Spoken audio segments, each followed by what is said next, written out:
Bienvenidos a esta nueva exploración. Hoy nos sumergimos en un texto de una intensidad bastante poco común. Son fragmentos del diario personal de el hermano Rafael Arnaiz Barón, el que se conoce como Dios y mi alma. Efectivamente.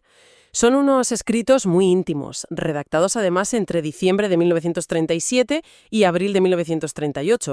Vamos, en los últimos meses de su vida. Muy joven, además. Jovencísimo, Rafael falleció con solo 27 años. Y en ese momento vivía en el monasterio de San Isidro de Dueñas, allí en Palencia. Era una época, claro, convulsísima, en plena Guerra Civil Española. Sí. Y él estaba allí como oblato, que es una figura un poco particular, que ahora si quieres comentamos, debido a su diabetes. Oblato, sí.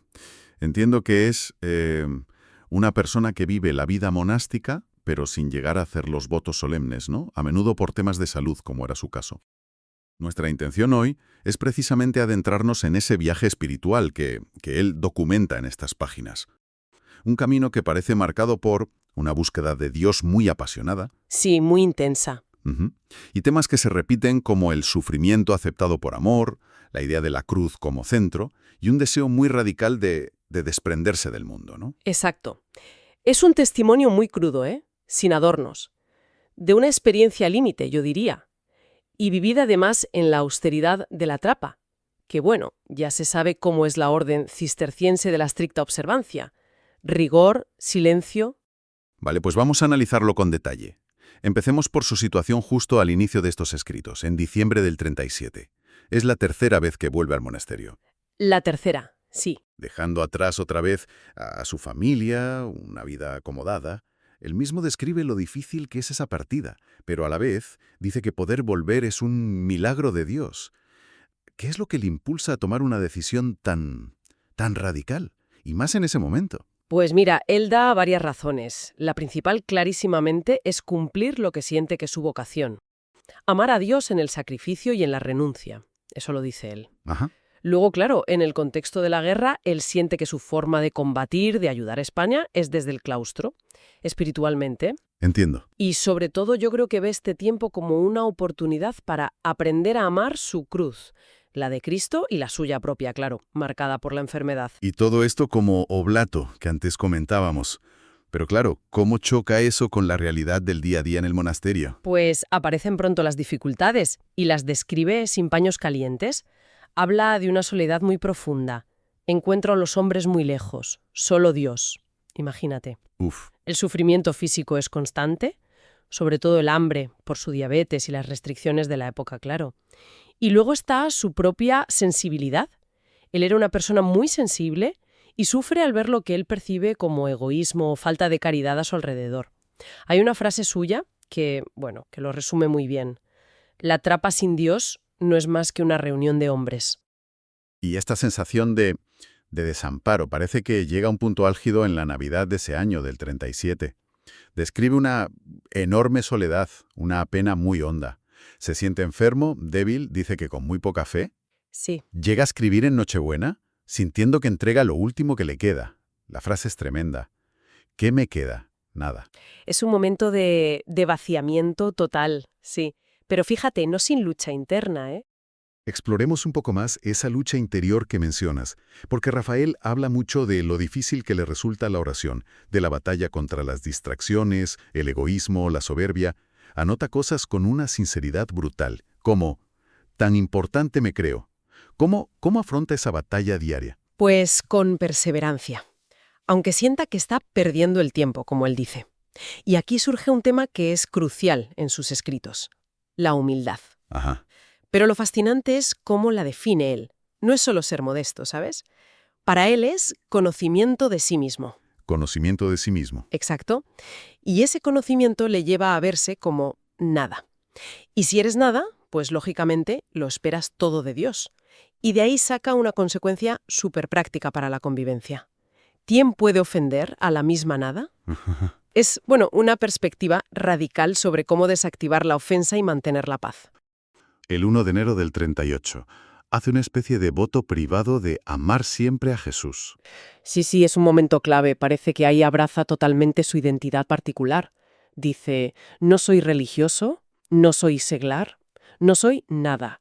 Bendito Dios, no soy nada más que un alma enamorada de Cristo. Qué bonito. Es precioso.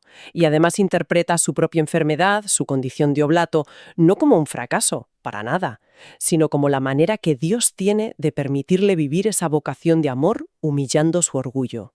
Hay una aceptación total. Dice, beso con inmenso cariño la mano bendita de Dios. Su regla, afirma, es simplemente amar. Sin embargo, esa claridad no parece eliminar las fluctuaciones emocionales, ¿verdad? Porque describe momentos de un consuelo enorme, sobre todo en la comunión, donde siente que solo Jesús puede llenar mi alma. Pero casi inmediatamente después vienen angustias profundísimas, lágrimas, sentimiento de abandono. Señor, soy un pobre hombre. ¿Cómo encaja esto? Pues parece que lo entiende como parte de ese camino de dependencia total de Dios. La fragilidad no es un obstáculo, sino que es precisamente el terreno donde él experimenta la necesidad de la gracia. Y esa fragilidad se manifiesta también en la vida comunitaria, ¿eh?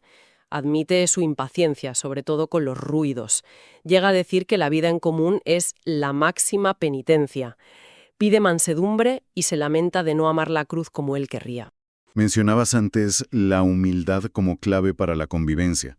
¿Hay una evolución en su forma de vivir las relaciones con los otros monjes? Sí, hay una transformación muy notable. Más adelante, en marzo del 38, describe cómo pasa de sufrir por las faltas de los demás a sentir un inmenso amor y un deseo de humildad ante todos. ¡Qué cambio! Un cambio enorme. Empieza a ver a Jesús en sus hermanos, incluso en sus debilidades, y llega a la conclusión de que solo la caridad, ese amor activo, compasivo, es lo que da paz y sentido a la vida en comunidad. Ya no rechaza la flaqueza humana, ni la suya ni la ajena. La abraza con ternura. Hablemos ahora de otro tema central, el desprendimiento. ¿Cómo se manifiesta eso en su vida, en sus escritos? Crece en él una indiferencia hacia las circunstancias externas que es asombrosa.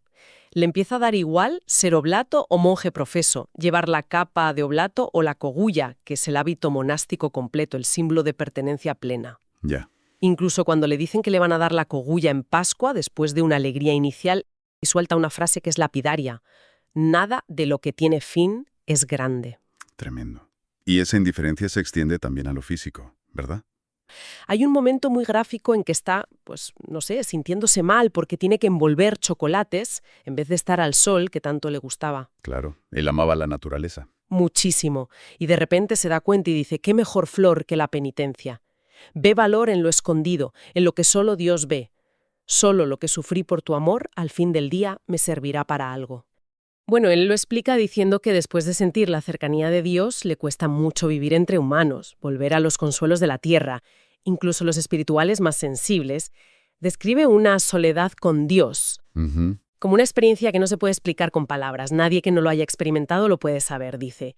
Y afirma que la verdadera alegría la encuentra en sufrir solo con Dios, sin buscar alivio fuera de él. Es lo que en la tradición mística a veces se llama la santa indiferencia. Santa indiferencia. Eso es. No desear nada más que la voluntad de Dios, sea agradable o sea dolorosa. Quiere vivir al pie de la cruz, dice, junto a María y San Juan.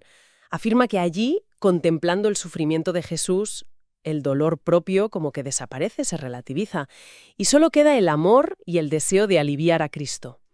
La cruz se convierte en su escuela, donde aprende a amar y a despreciarse a sí mismo. En el sentido de no poner el yo en el centro, supongo. Exacto, en ese sentido.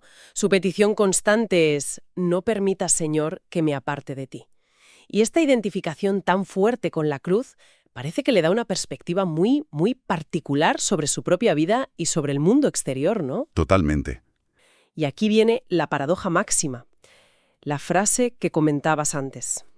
Soy absolutamente feliz en la trapa, porque en ella soy absolutamente desgraciado. Esa frase es desconcertante, ¿sí?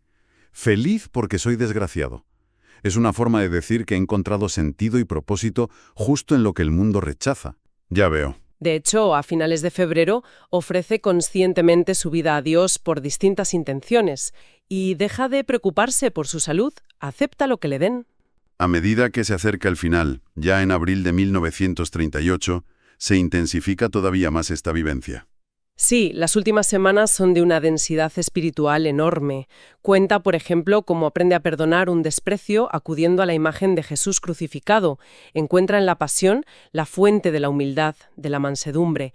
Habla de una dulzura en sufrir unido a Cristo. ¡Qué fuerte! El martes santo siente una alegría inmensa en la comunión. Experimenta que posee la verdad, la caridad, la paz. Todo en Jesús. Algo que dice había buscado en vano fuera de él. También menciona preocupaciones sobre su inutilidad, ¿no? Sobre perder el tiempo. ¿Cómo resuelve esa tensión? Pues reconociendo que la virtud no está tanto en lo que haces por fuera, sino en la intención. Pide humildad para aceptar su propia flaqueza y simplemente cumplir la voluntad de Dios en esa debilidad, sin pretender grandes hazañas ascéticas que ni su salud le permitía ni quizás sus superiores le pedían. Y llega la Semana Santa de 1938.